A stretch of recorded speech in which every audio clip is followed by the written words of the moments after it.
我哋第2集嘅芝麻又開咪嘅訪問啦。大家身邊咧，我上次第1集咧，即係我做下 rehearsal 咧，即係我請嗰個神秘嘉賓，係今次真係有個嘉賓喺度嘅。好啊，咁啊講下名先啦。早晨啊，早晨大家好，我係 Robert。係啦，咁啊 Robert Ho 啦，係啦，咁我點解今日揾佢嚟咧？咁啊，因為佢有個好有經驗嘅背景喺佢嗰行度，即係咁咩咧？即係大家都好頭痕啊，因為嚟到 Edmonton 咧第一樣嘢咧，有啲咩係冇嘅唔得嘅？除咗間屋啦，第二樣嘢咧，錢都唔得，係啦，冇咗錢都唔得嘅。咁但係咧，就算你有錢咧，有啲嘢都好難搞嘅。Edmonton 冇車或者唔識揸車，係咪？唔識揸車真係好難搞。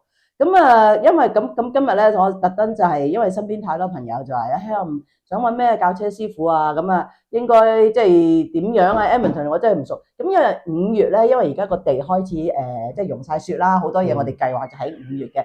其中一樣嘢計劃咧就係考唔考車咧，而家開始。好啦，咁啊長話短説啦，咁不如就直接啦，我就問下先。好，咁啊反而阿 Robert 啊，你未嚟加拿大之前，我就想即係 challenge 下你。你未嚟香港之前，你係做啲咩職業㗎？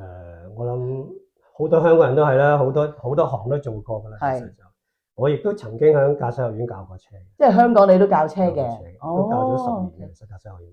香港駕駛都教咗10年嘅。咁教咗10年，咁跟住你大概咩時間係嚟Edmonton 㗎？你 Edmonton？我係大約係93、94年。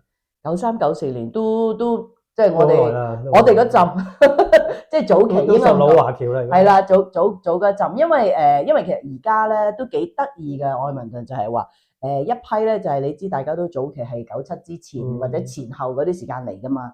咁啊Edmonton 好細嘅啫，咁啊大家都識啊。咁但係最近呢幾年咧就係啦，就好多新嚟Edmonton嘅香港人又好，或者其他省搬過嚟，即係我都知好多其他省搬過嚟嘅朋友啊。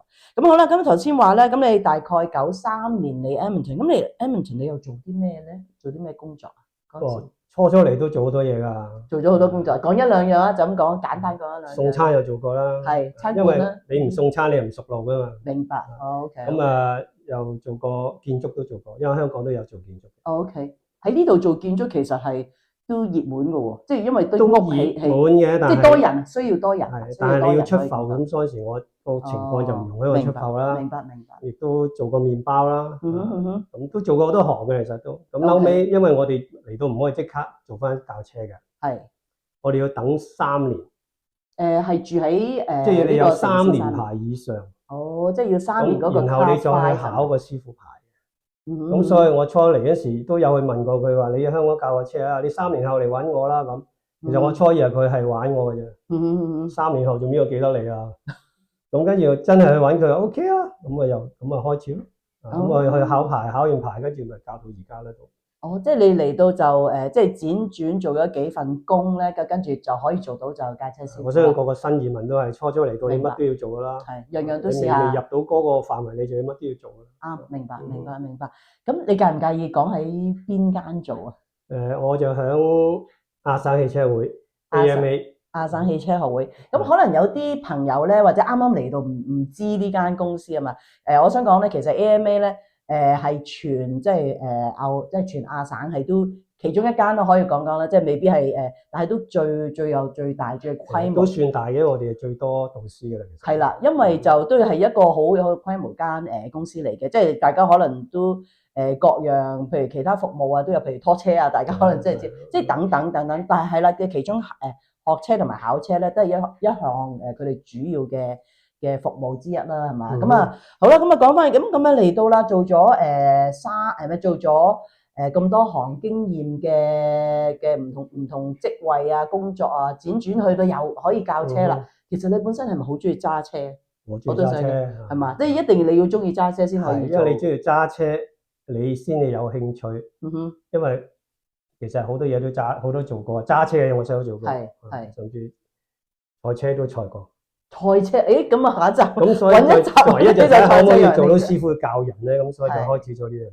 明白。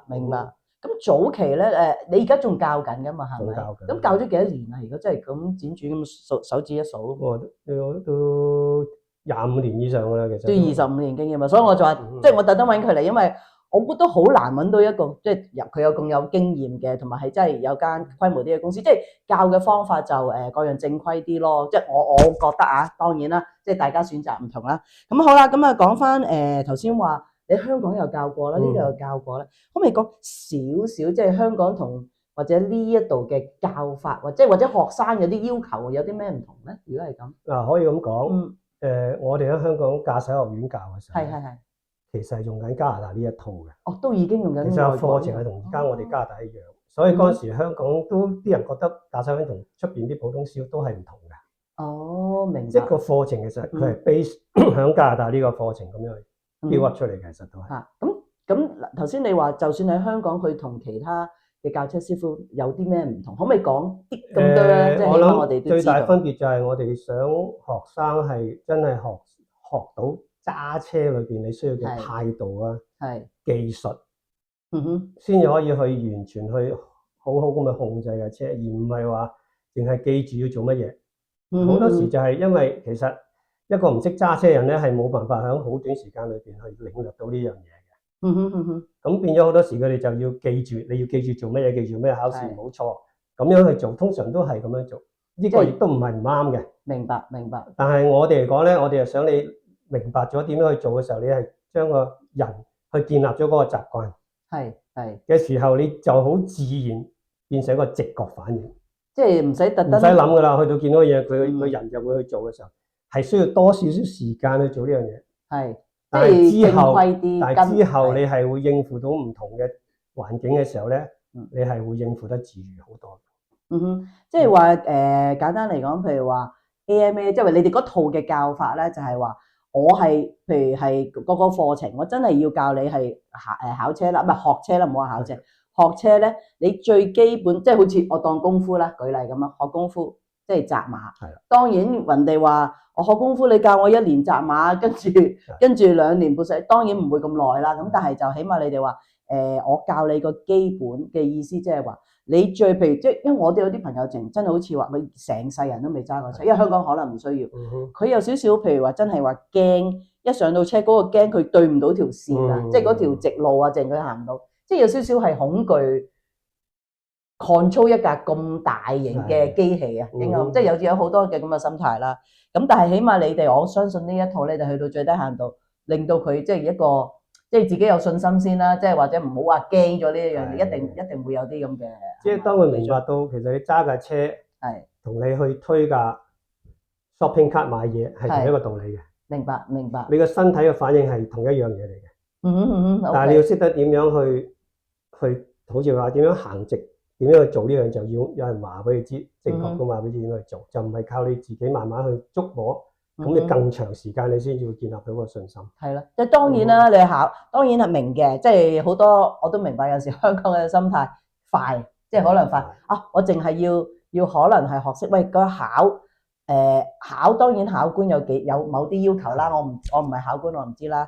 咁我只不過用個考過嘅學生嚟睇，係啦，真係考過嘅好多我淨係個記嗰10樣咁呢個係香港嘅通病，冇辦法。但係嚟到呢度記住，唔好淨係有呢個通病，你真係要學識揸車，好老實。即係喺Edmonton 係你唔需要揸得遠，但係我覺得基本你都即係你要識，我唔需要你日日揸咯，即係起碼有時真係出去買嘢啊，你都你喺呢度唔同香港嘛，香港你隨時落街，你唔揸車邊度都去到啊。